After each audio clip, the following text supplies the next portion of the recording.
যে মেহেদী হাসান হৃদয়ের সিনেমাতে বাংলাদেশের নায়িকা নয় কেন? ও মাই গড, কেন নেন না আপনি?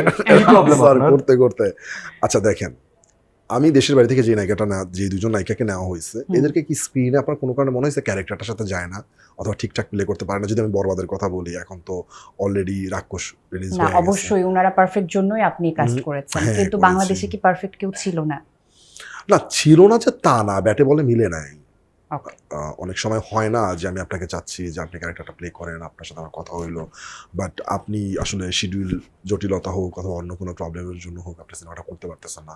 দেন আমি চিন্তা করছি আচ্ছা ঠিক আছে, তাহলে দেশের বাইরে থেকে মিলে গেছে আর কি, ব্যাটে বলে মিলে গেছে। টেনশন নেই, আমার 3 নম্বর সিনেমাটা দেশি নায়িকা নিয়ে হচ্ছে। সেখানে কি সিয়াম থাকবে? না, ওটা শুট না, হয়ে ওটা গেছে, shooting হয়ে গেছে। ও ওকে ওকে, এখন তাহলে আমাদেরকে অপেক্ষা করতে হবে। আরে যাই হোক, এখন আমরা ভালো জিনিস এত বেশি পেলে আবার মর্ম দিবে। আস্তে ধীরে। একটু বিরতিতে পাওয়াই ভালো। আমরা একটা অ্যাকশন শুট করতেছিলাম, অ্যাকশন দৃশ্য শুট করতেছিলাম, একটা প্রাইভেট জেট। আপনারা যারা সিনেমা দেখছে তারা তো জানেই। তো ওই দিন শুটের সময় আমাদের কল টাইম হচ্ছে 7টায়। তো আমরা 5টায় সবাই ঘুম থেকে উঠে রেডি হয়ে গেছি, because sun to sun shoot.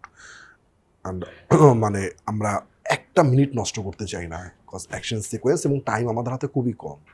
That's why অনেক আর্লি মর্নিং কল টাইম দেওয়া। তো আমরা শুটে গেছি, সব কিছু ঠিকঠাক। ঠিক ওই সময় আমাদের যে ডিওপি ও অসুস্থ হয়ে পড়ে। এখন অসুস্থতা তো কারো হাতে নাই। তো এই দিক থেকে ও হচ্ছে আমাদের রানওয়ে যেদিন ভাড়া করা, হ্যাঁ। আমাদের পুরো এয়ারপোর্টের রানওয়ে ওইদিন এক্সপেন্সিভ ভাড়া করা, প্লেন ভাড়া করা। মানে আমি জানি যেটা ইনা, বাট আমরা কমার্শিয়াল ল্যাঙ্গুয়েজ ওয়াইজ আমরা অনেক গ্র্যান্ডার দেখাতে চাচ্ছি, বাট দিস ইজ এক্সপেন্সিভ। এবং এটা দেশের বাইরে গিয়ে সেটা হায়ার করা। একটা প্রাইভেট যে সারাদিন আমাদের সাথে থাকবে, এটা শুট করব। এর মধ্যে কি হলো এমন যে ও আসলে মানে একটু অসুস্থ হয়ে পড়ছে, হচ্ছে ওর গ্যাস্ট্রিক আলসার একটু প্রথম problem। কথা হচ্ছে যে ওর প্রেশার ফল করলো। হ্যাঁ, দ্বিতীয় হচ্ছে যে আমরা পরে হসপিটালে পরে নেওয়ার পরে জানতে পারলাম যে ওর অনেক এক্সট্রিম লেভেলের আলসারের প্রবলেম অলরেডি আছে। তারপরে তো তারপর hospitalized ফাইনালি আমরা মোটামুটি। 11টা পর্যন্ত, যেখানে আমাদের 7টায় শুট শুরু করার কথা, অলরেডি আমরা 4 ঘন্টা পিছিয়ে এখানে গেছি। তোমার সেকেন্ডেরও দাম আছে, তাই না? সেখানে মাই গড, এরপর আবার আমরা ওইটা পাবো না। ওই প্রাইভেট জেটটা আমাদের অনেক কষ্ট করে ম্যানেজ করতে হয়েছে, মানে 1 মাস নাগাদ লাগায় ওটা শিডিউল মিলে ম্যানেজ করতে হয়েছে। সো চাইলেও আমরা পারবো না। তো ওই দিক থেকে ওই একটা ব্যাপার, আর দিক থেকে অসুস্থ হয়ে গেছে। কি হয়েছে ওর, ও কি নেক্সট ডেতে শুটিং করতে পারবে, আল্লাহ কি হচ্ছে। দেন 11টা পর্যন্ত ওইখানে, দেন ও খুব ভালোভাবে অসুস্থ হয়ে যায়। তারপরেও মামুনের কাছে আমি অনেক বেশি কৃতজ্ঞ।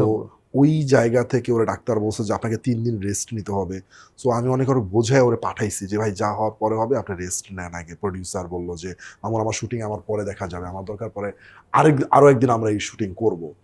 তো বাসায় গেছে, মানে হোটেলে গেছে, সরি বাসা তো না, হোটেলে গেছে। হোটেলে যে ও 1 ঘন্টার মধ্যে আবার সেটে চলে আসছে। ওর ভালো লাগতেছে না, ও শুট করবে, এই অবস্থা দ্বারা শুট করবে। তো ওই দিনটা একটু মানে আসলে he is a fighter. He is a fighter. Mamun Great. Is a brilliant DOP. এবং আমি মনে প্রাণে বিশ্বাস করি ও যে অনেস্টি দিয়ে কাজ করলো। মানুষ অলরেডি ট্রেলার দেখে প্রশংসা করেছে, কিন্তু যারা সিনেমা দেখছে তারা জানে যে মামুন কোন ব্রিলিয়ান্ট লেভেলের ডিওপি। আর আরেকজন ডিওপি যে আমাদেরকে অনেক সাপোর্ট করছে সেটা হচ্ছে নাজমুল ভাই। নাজমুল ভাই, যখন মামুন অসুস্থ হয়ে পড়লো, মামুন So আমরা তার কাছেও কৃতজ্ঞ।